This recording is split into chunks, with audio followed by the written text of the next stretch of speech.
다니엘 6장으로 왔습니다. 다니엘 6장 1절부터 9절까지 있는 말씀인데, 다니엘서 중에서 가장 은혜로운 장을 들라라고 하면 또 6장을 들 수가 있지요. 다니엘 6장 오늘은 1절부터 9절까지 있는 말씀인데, 서론 부분에 해당할 수 있어요. 다니엘 6장에 말씀의 제목은 다니엘을 죽이려는 대적자들의 음모. 그 다니엘 반대편에 있었던 그 대적자들이 다니엘을 죽이려고 이 음모를 꾸미게 되는데, 그 과정을 오늘 9절까지 얘기를 하고 있는 겁니다. 참 세상이라고 하는 것이 얼마나 악한지, 그리고 믿는 자들은 우리가 다니엘을 보면서 어떻게 살아야 될 것인지, 그 세상에서 그걸 이제 생각해 볼 수 있는 그런 말씀인데, 첫 번째는 1절과 3절까지 다리오가 다니엘을 중용했다는 거예요. 그 말씀이 3절까지고, 왜 중용을 할 수밖에 없었는지 그걸 이제 살펴보도록 하겠고, 이제 그게 이제 시기가 나가지고 4절을 보시게 되면 두 번째인데, 대적자들이 시기가 나가지고 다니엘을 죽이려고 했습니다. 그러나 그 첫 번째 계략은 실패하게 됐습니다. 마지막 세 번째가 5절부터 9절까지, 그게 안 되니까 대적자들이 다시 한번 다니엘을 죽이려고 30일 동안 기도하지 못하게 하는 금령을 세우게 됐다는 얘기예요. 참 세상이라는 것이 어떤지를 깨닫게 되는 말씀인데, 첫 번째 1절부터 이제 보시게 되면, 다리오가 자기의 심원대로 방백 120명을 세워 전국을 통치하게 하고, 이제 앞에서 살펴봤던 다니엘 1장부터 5장까지는 다니엘을 포로로 잡아왔던 바벨론에 대해서, 바벨론이 어떻게 다니엘과 세 명의 친구들과 그 이스라엘 백성들을 통치했는지, 그리고 그 과정에서 일어났던 일을 바벨론이라고 하는 나라를 중심으로 해서 소개를 했습니다. 이제 6장에서는 나라가 바뀌었어요. 완전히 나라가, 바벨론이라고 하는 나라가 벨사살 왕을 끝으로 망하게 되고 완전히 새로운 나라가 세워진 겁니다. 이제 그 메데바사라고 하는 나라인데, 다리오 왕이 그 메데바사의 초대 왕이었습니다. 과도 정부라고 어떤 분들은 소개를 하는데 2년밖에 안 됐으니까요. 그러니까 그 다리오 왕이 어떻게 그 통치를 해나가고 있는지를 보여주고 있는 말씀이에요. 그 중반절에서 첫 번째 그랬습니다. 다리오가 자기의 심원대로. 이 다리오는 세상 역사에서 바사 왕이었던, 페르시아 왕이었던, 우리는 바사라, 성경에는 바사라고 해가지고 조금 이해가기가 어려운데, 이제 우리 청년들이나 학교를 다니는 친구들 같은 경우는 페르시아라고 해야 얼른 알아들어요. 페르시아의 첫 번째 왕이었던 고레스인데, 그 사람이 고레스의 삼촌이에요. 삼촌, 외삼촌. 그러니까 메데 바사가 연합 국가예요. 연합 국가. 바벨론을 치기 위해서 메데라고 하는 나라하고 페르시아라고 하는 나라가 둘이 연합을 했습니다. 그래서 바벨론을 쳐들어갔어요. 그래서 이겼습니다. 그래서 벨사살 왕을 죽이고 완전히 나라를 이렇게 얻게 된 거예요. 그때의 초대 왕이 오늘 본문에 나와 있는 누구? 다리오 왕인 겁니다. 다리오 왕. 근데 이 바벨론을 함락을 할 때, 바벨론을 이렇게 무너뜨릴 때에 지대한 공을 세운 건 이 다리오가 아니고, 이제 뒤에 가서 정권이 바뀌면서 있게 되는 고레스 왕입니다. 고레스 왕. 근데 이 고레스가 자기의 외삼촌이에요. 다리오가. 그러니까 이 순서상으로 봤을 때는, 공으로 봤을 때는 고레스가 황제가 되는 게 맞지만, 그러나 다리오가 외삼촌이니까 62세에, 앞에 그랬죠? 31절에서 그랬잖아요. 이 다리오가 62세나 되는 그 나이도 많았고 자기의 외삼촌이기로 하니까 외삼촌에게 왕권을 뭐라고 얘기해야 될까? 양보했다고 해야 될까요? 초대 왕으로 삼고 자기는 뒤로 빠졌어요. 근데 하나님 세상 역사에서 그 외삼촌이었던 다리오 왕은 2년밖에 왕노를 못하고 죽게 되고, 뒤를 이어서 고레스 왕이 다시 페르시아의 진정한 왕으로 등극을 하게 되는 겁니다. 근데 과도기에 있었던 왕이 이 다리오예요. 다리오. 그때에 있었던 일을 이렇게 소개를 하고 있는 거, 오늘 성경에서는. 자기의 심은 대로 이제 나라를 통치할 때에 이 왕이 원하는 대로 다스리기 위해서 방백을 120명을 세워서 큰 나라예요. 우리나라 같이 이렇게 조그마한 나라가 아니고 바벨론이라고 하는 나라가 굉장히 메데바사라고 하는 나라가 큰 나라이기 때문에 그걸 120개의 주로 생각을 하면 돼요. 우리나라는 도라고 해봐야 얼마 안 되지요. 몇 개 안 됩니다만 얼마 좀 있으면 지방선거도 있습니다만 우리나라 주는 그 미국이나 요 때의 메데바사의 그 나라에 비한다라고 하면 한 개의 주도 안 돼. 그 정도로 그 큰 나라를 120개의 주로 나눠 가지고 이렇게 다스리게 했던 겁니다. 잘 다스리기 위해서 이렇게 나눴던 거지요. 나누는 과정에서 2절 보시게 되면 2절 보시면 또 그들 위에 총리 셋을 두었으니 다니엘이 그 중에 하나이라. 이는 방백들로 총리에게 자기의 직무를 보게 하여 왕위가 손해에 없게 하려 함이었더라. 근데 여기에 120명의 지방관을 세운 겁니다. 우리 식으로 얘기한다 그러면 120명의 도지사를 세운 거라고요. 이해가 되시죠? 그러면 120명이라는 도지사를 또 관리를 해야 되겠으니까 총리를 몇 명을 세웠냐면 몇 명이요? 3명을 세운 겁니다. 그러니까 120명이라는 데는 지방 장관들을 통솔을 하려고 하면 왕 혼자서도 안 돼요. 그래도 총리도 한 명 가지고는 안 되겠으니까 제가 봤을 때 40명씩 셋으로 나눠 가지고 3명의 총리들에게 이렇게 준 거지요. 그래서 이제 이렇게 해서 그 방백들이 총리 밑에서 하나의 총리 밑에서 3명의 총리 밑에서 정무를 감당하게 했고 이렇게 하는 이유는 왕에게 손해가 없도록 하기 위해서. 그때 당시 지방 정부에서 가장 중요한 일은 뭐니 해도 2가지예요. 국방과 두 번째는 납세예요. 세금.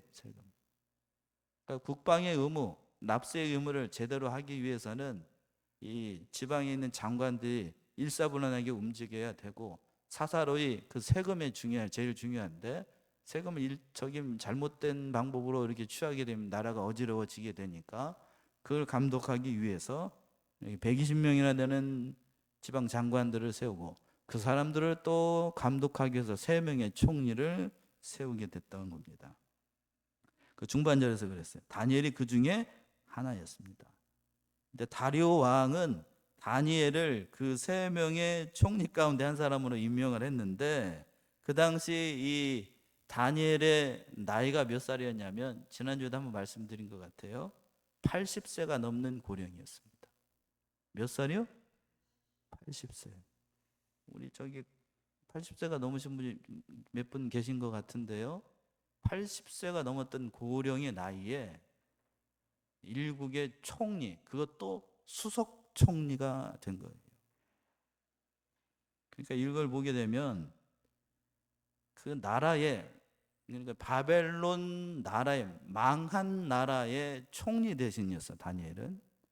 그런데 정복한 다리오 왕이 다니엘을 다시 그 나라의 무슨 총리로 세운 겁니다. 그 지방 장관도 아니고 왕 다음 가는 수석 총리로 누구를 세워요? 다니엘을 세워요. 세상 나라에서는 이런 일이 흔하지 않습니다. 이런 일이 과연 몇 명이나 세상 역사에서 얼마나 있을까 싶은데 이렇다라고 하는 건 좀처럼 찾아보기 어렵다고요. 아마 이걸 봤을 때에 다리오 왕이 전에부터 이미 다니엘이 어떤 사람이라는 것을 명성을 들어서 이미 알고 있었던 것으로 보여요. 제가 오늘 말씀을 준비하면서 생각해 보니까 다리오 왕도 이때 나이가 62세예요. 산전수전 그때 당시 62세 왕의 나이로 62세면 적은 겁니까? 많은 겁니까? 많은 거예요. 많은 거. 그때 당시 그 수명이 길지 않았던 시대이니까 62세가 된 산전수전 공중전까지 다 치른 천혜의 노장이었던 그 사람이 왕이 돼가지고 쓸만한 사람을 찾다가 전에부터 알았던 누구를? 다니엘을 마음에 이겼던 겁니다. 그리고 이게 아마 제가 봤을 때는 그 세계 역사에서 바벨론과 이 메데바사 페르시아는 옥신각신을 했어요. 주거니 받거니 두 세력 다툼을 놓고. 그러니까 이 싸움을 할 때에 이 다니엘도 이, 이 다리오라고 하는 사람이 다니엘 이미 알고 있었어요. 이미. 그리고 느부갓네살 왕 밑에서 바벨론을 참 잘 다스렸던 총리라는 사실을 이 다리오 왕도 62세의 나이니까 이미 다 알고 있었다고요. 전에부터 몇 번 만났었는지 구면인지 그건 성경에 기록되어 있지 않으니까 알 수가 없는 거고, 익히 명성을 알고 있었고, 그리고 그날 밤에 그날 저녁에 술자리에서 벨사살 왕이 술자리에 가지고 이상한 짓 하고 있을 때 벽에 하나님께서 글씨를 써가지고 했던 걸 다니엘이 해석을 했다는 것도 다 들었다고요. 그리고 전에부터 익히 그 사실을 알고 있었기 때문에 다니엘을 중용할 수밖에 없었던 겁니다. 그리고 또 이제 뒤에 가서 이제 살펴보겠습니다만 14절과 오늘 6장 14절과 18절 그리고 20절을 보게 되면 전에부터 다니엘을 아끼고 인격적으로도 참으로 존중했다는 사실을 알 수가 있습니다.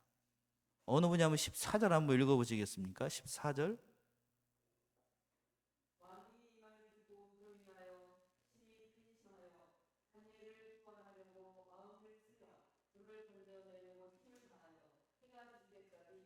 예.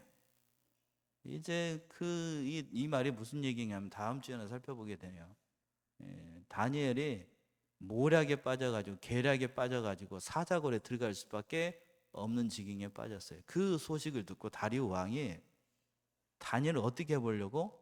살려보려고 얼마나 아꼈으면 마음을 쓰고 애를 쓰고 무슨 방법이 없을까? 애를 썼던 거예요. 그러니까 이 다니엘 한 사람이 도대체 어떠한 사람이길래 그 사람 한 사람 때문에 이 다리오 왕이 전전긍긍하는 거예요. 어떻게 될까 봐 그냥. 그리고 18절에서부터 20절까지 봐도 이 얼마나 애를 썼는지 정말로 기가 막힌 표현들이 다 나오게 됩니다. 미리 한번 볼까요? 18절에서 한번 보세요. 18절.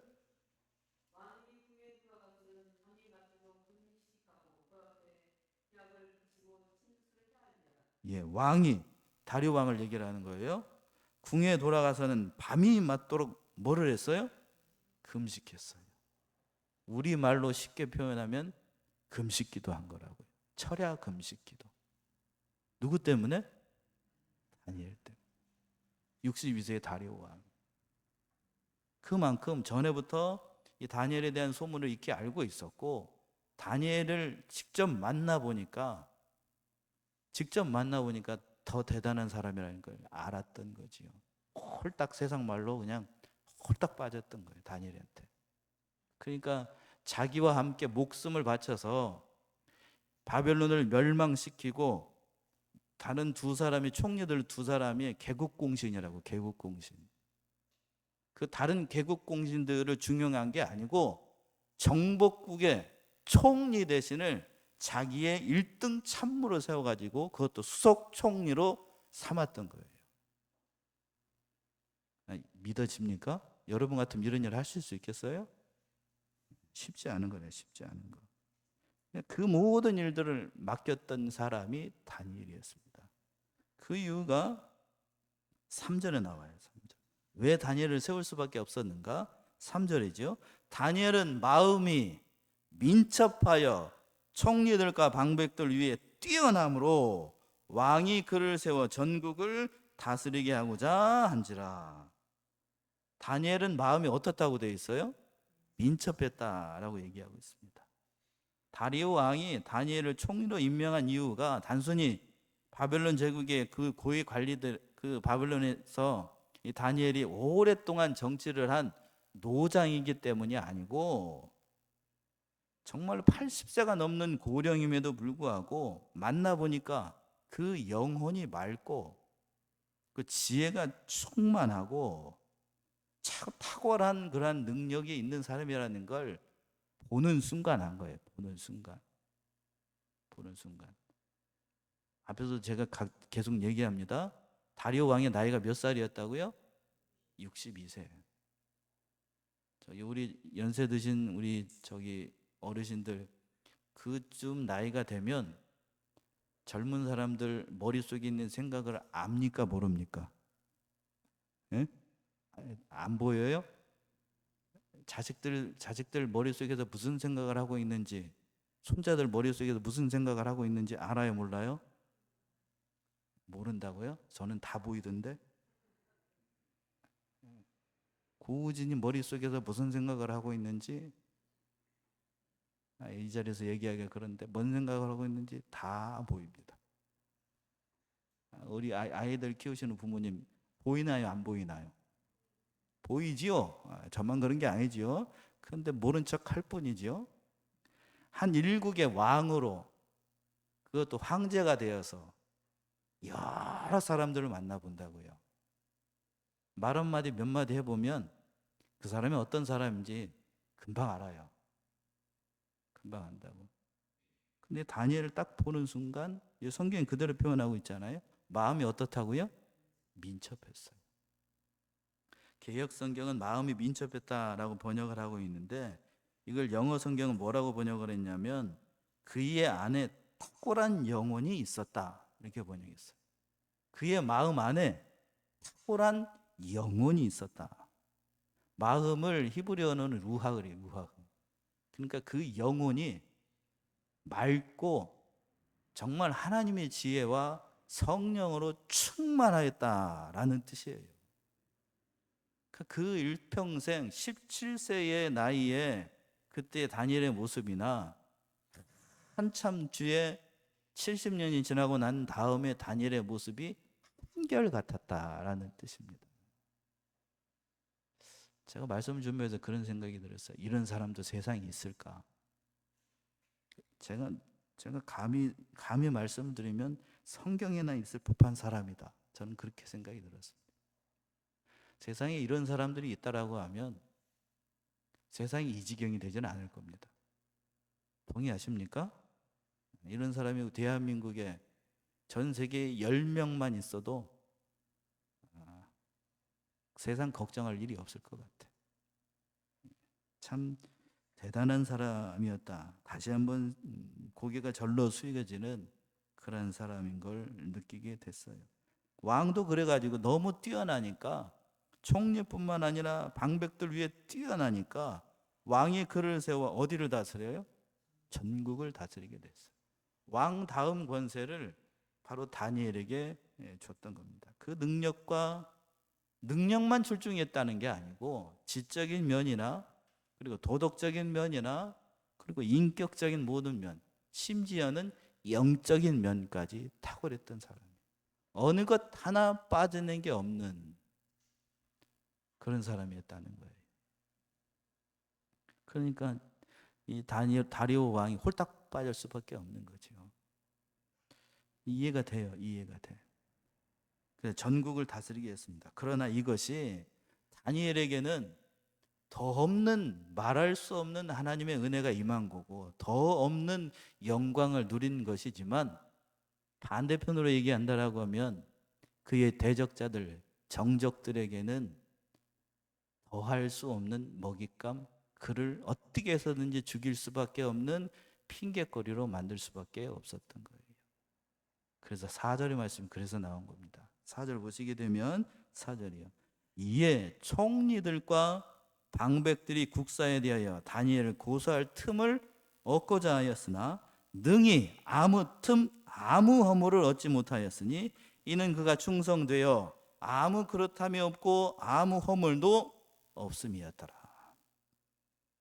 다리오 왕이 자기와 함께 목숨을 걸고 바벨론을 멸망시키고 그 제국을 통일한 자기들은 중용하지 않고 패전국에, 그것도 유대 나라에 포로로 잡혀왔던 사람을, 그것도 나이 나도 젊은 사람도 아니고 80이 넘은 고령의 신하를 일국의 수장으로 세워가지고 자기들보다도 품계가 더 높은 사람으로 세우니, 그 밑에 있었던 자기와 함께 목숨을 걸었던 사람, 왕과 함께 목숨을 걸었던 사람, 그 사람들 입장에서 저도 이해가 돼요.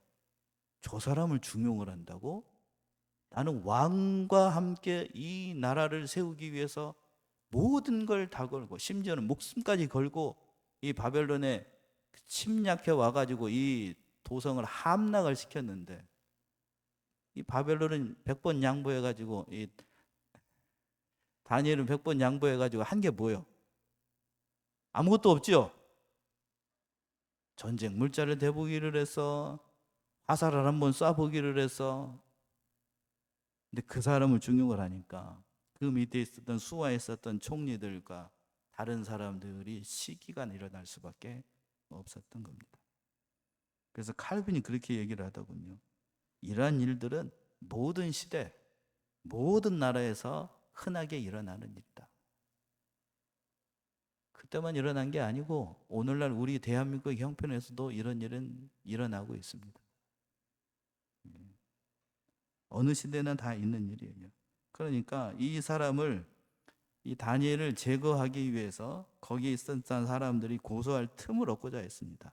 특별히 뭐에 대해서 고소할 틈을 얻고자 했냐면 국사에 대해서 고소할 틈을 얻고자 했다라고 되어 있어요. 이 국사라고 하는 건 다니엘이 총리로 일을 하면서 법률적인 의미, 행정적인 의미로 이 전국을 다스릴 때에 빈틈없이 다스리는 그런 게 혹시라도 틈이 있을지, 혹시라도 비리가 있을지 그걸 따져보고 파고들었다고요. 세상 말로 털어봤다는 얘기입니다.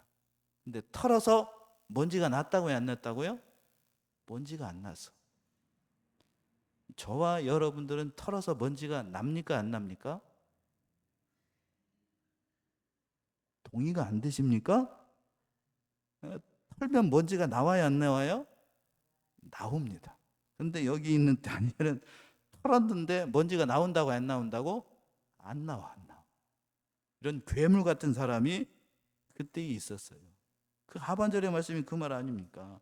능히 아무 틈, 아무 허물이 얻지 못했다. 참 기가 막힌 거예요. 기가 막힌 거. 참 이걸 보게 되면 하나님의 백성들, 오늘날 예수 그리스도를 믿는 하나님의 백성들이 이 세상에서 어떻게 살아가야 될 것인가를 단적으로 보여주는 거예요. 그러니까 마귀가 틈을 타지 못하도록 하라고 얘기를 했는데 다니엘이 그런 삶을 살았던 거예요. 우리 사랑하는 삼대중학교 성도님들, 정말로 이런 다니엘과 같은 아무 틈, 아무 허물도 없는 그런 복된 인생들을 살아가시기를 바랍니다. 왜 아멘을 안 하셔요? 부담이 100배가 되십니까? 우리 청년들 이렇게 살고 싶지 않아요? 우진 이렇게 살고 싶지 않아요? 네. 이렇게 살려면, 그런데 세상적 관점으로 얘기한다라고 하면 쉽지만은 않아요. 쉽지 않은 길이라. 근데 참 한참 동안 제가 오늘 오후에 저기 서재에서 말씀을 이렇게 보면서, 야, 이런 사람도 있구나. 다시 한번, 아는 말씀이잖아요. 여러분들도 이렇게 들어서 아는 말씀일 테고. 근데 이걸 보면서 이런 사람도 있구나. 제가 이제 교육자로, 목사로 부름을 받아가지고 제가 이제 50을 간 넘었습니다만 80이 된다라고 하면 30년 뒤의 모습이에요. 30년 뒤의 모습이, 저의 모습이 이래야 되지 않을까 하는 생각을 했습니다. 아멘이십니까? 정말 이래야 돼요. 정말. 제가 무슨 말을 하면 그게 모든 사람들한테 은혜가 되고 덕이 돼야 될 것인데 다니엘의 그때 모습이 그랬다고요. 그걸 딱 보는 순간 62세의 다리오 왕이 그냥 온 마음을 다 빼앗겨 버렸어. 이해가 돼요. 이해가 돼요. 자기와 함께 목숨을 걸었던 그 동지들보다도 패전국의 그 총리 되시는 순간, 보는 순간 그 마음을 홀딱 뺏겨 버렸다라고 하는 건 그 다니엘의 인품과 성격과 그 모든 것들이 얼마나 대단했을까. 한번 얼굴 좀 한번 보고 싶어. 천국 가면 보게 되겠지만 어떠했을지. 대단하다고요. 그런 생각을 해봤습니다. 그 하반절에 돌아와서 본문 돌아서 4절 하반절, 이는 그가 충성되어 아무 그릇함도 없고 아무 허물도 없음이었더라. 잘못한 게 아무것도 없어요. 흠잡을 만한 게 아무것도 없고, 인격적인 면이나 도덕적인 면이나 재물관이나 또는 신앙적인 면에서나 모든 것에 있어서, 도덕적 윤리적인 면에서나 흠잡을 만한 게 없는 거예요. 요즘 같은 시대에 이 다니엘 가가지고 총리 재선을 임명한다고 대한민국에 딱 불러다 놓고 저기 인사청문을 하게 되면, 인사청문회 했던 사람들이 다 멋쓰게질 거라고. 뭐 이런 사람이 돼 있어 이거? 그랬을 거라고. 그런데 이것이 이렇게 너무 결벽하기 때문에, 이렇게 너무 깨끗하기 때문에 다니엘의 대적자들이 이걸 시기하고 이 사람들을 죽이려고 할 수밖에 없었던 겁니다. 자, 잠언을 한번 가보세요. 잠언 29장. 이 말씀이 공감이 가더라고요. 잠언 29장 26절 27절 다 같이 한번 찾아보세요. 잠언 29장 26절 27절. 어느 분이 찾아서 한번 읽어보세요. 앞에 화면이 있습니다. 한번 읽어보세요. 얼른 읽으셔요. 뭐 빤히 쳐다보고 있어. 누가 있겠지 하지 말고 같이 읽으라는 이유가 있겠죠. 같이 합독할까요? 그러면 한 발 양보해가지고 26절부터 시작. 주권자에게 은혜를 구하는 자가 많으나 사람의 일을 작정하는 여호와께 말미암느니라. 불의한 자는 의인에게 미움을 받고 정직한 자는 악인에게 미움을 받느니라. 요 말씀인 것 같아요. 주권자에게 은혜를 구하는 자들이 많대요. 근데 사람의 일을 정하는 거는 누구로부터? 여호와께로 있는 거고, 또 그 하반절에서 그랬어요. 27절에서 불의한 자는 누구에게 미움을 받고? 의인에게 미움을 받고, 정직한 자는 누구에게? 악인에게 미움을 받아. 이 다니엘이 너무 정직해요. 너무 깨끗해. 그러니까 누구에게? 악인에게 미움을 받는. 세상이 그렇습니다. 너무 깨끗하면 옆에 사람이 싫어요. 다니엘이 그런 거예요. 아무 허물이 없으니까. 그래서 대적자들이 이런 사람이 있으면, 자기 옆에 있으면 자기들의 입지가 곤란해지니까 다니엘을 죽이려고 계략을 세웁니다. 그 세운 계략이 5절 이하에 있지요. 5절 보시게 되면, 그 사람들이 가로되 이 다니엘은 그 하나님의 율법에 대하여 그 텀을 얻지 못하면 그를 고소할 수 없으리라 하고, 세상적인 방법, 온갖 방법을 다 동원을 해가지고 어떤 허물이라도 있는가 찾아봤는데 찾을 길이 없었어요. 그러니까 결국 찾은 방법이 뭐냐 하면, 그 하나님의 율법에 대하여 틈을 얻지 못하면 고소할 수 없다. 결국 찾을 수 있는 방법은 그가 믿는 그 신앙 안에서, 하나님을 믿는 그 신앙 안에서 그걸 찾지 못하면 이 사람을 어떻게 고소할 방법이 없다는 걸 알았던 거예요. 그래서 그 신앙 안에서 이스라엘 민족은 여호와 하나님만을 섬긴다.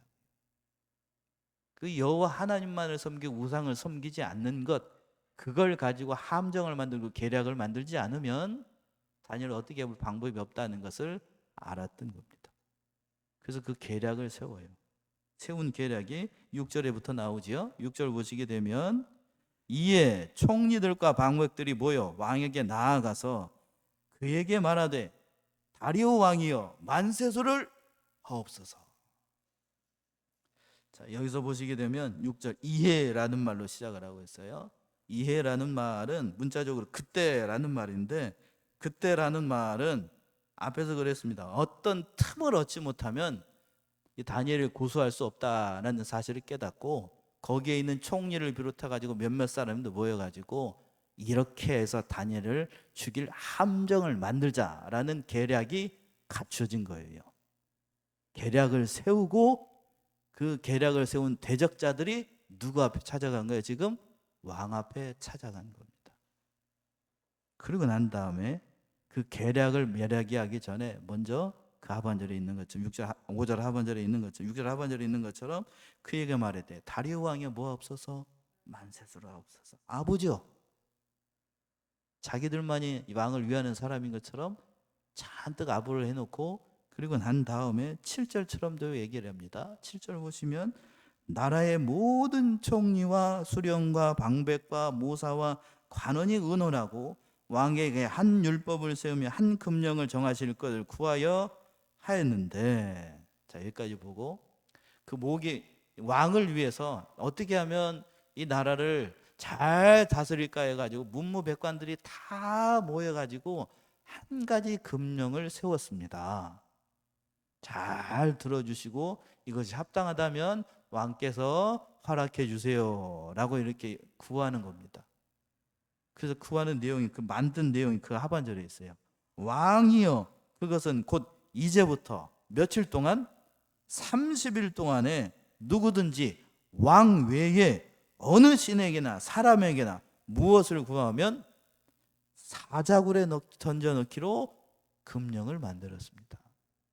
이때부터 기한을 정한 겁니다. 며칠 동안? 30일 동안 왕에게만 절을 하고 왕에게만 기도하기를 구하는 그런 금령을 만들었습니다. 왕이시여 어떠합니까? 누구만 위하는 것처럼 얘기를 하는 거예요. 지금 자기들이 왕만 위하는 것처럼 해갖고 왕을 최고로 이렇게 높여주는 것처럼 하면서 한 가지 금령을 만들었다고 이렇게 얘기를 하는 겁니다. 아주 교묘하게 법률을 만들었던 거예요. 누구를 제거하려고? 다니엘을 제거하려고. 세상적 관점으로 얘기한다고 하면 아주 기가 막힌 계략을 꾸민 거라. 왕 다리오 입장에서 봤을 때에는 왕 밑에 있는 신하들이 자신에게 와가지고 기도하고 자신에게 경배하고 한다고 30일 동안 그렇게 한다라고 하니까 왕 입장에서 봤을 때는 그래 니들이 나를 그렇게 생각한다고? 조금만 깊게 생각 안 하면 그게 함정에 빠지기가 쉽다고요. 근데 우리가 잘 알고 있습니다만 다리오는 이걸 승낙을 해버립니다. 8절 보시면, 근데 그 답을 만들기 전에 8절 그런즉 왕이여 원컨대 금령을 세우시고 그 조서의 어인을 찍어서 메대와 바사에 변치 아니하는 규례를 따라 그것을 다시 고치지 못하게 하옵소서 하매. 금령을 만든데 단서를 단 거예요. 이 금령은 메대 바사에, 그때 당시 법이 그랬나 봐요. 한번 법을 세우면 누구도 못 바꿉니다. 왕 자신이라도 못 바꿔요. 이거 물르기 없기 해보셨어요? 물르기 없기 한번 만들어 놨으면 뒤로 할 수 없어요. 이걸 하는 이유가 있겠죠? 만약에 이걸 해놓고 나 그런 적 없다 하고 이제 왕이 물르게 되면 이 자기들이 세운 계략이 실패하게 되니까 이렇게 함정을 파가지고 왕도 안 됩니다. 왕도 안 돼요. 이게 이렇게 하면 안 돼요. 이 계략을 꾸민 거라고요. 그 얘기를 듣고 이 다리오 왕이 마지막 9절처럼 행동을 해요. 9절 보시게 되면 이에 다리오 왕이 조서의 어인을 찍어 금령을 내니라.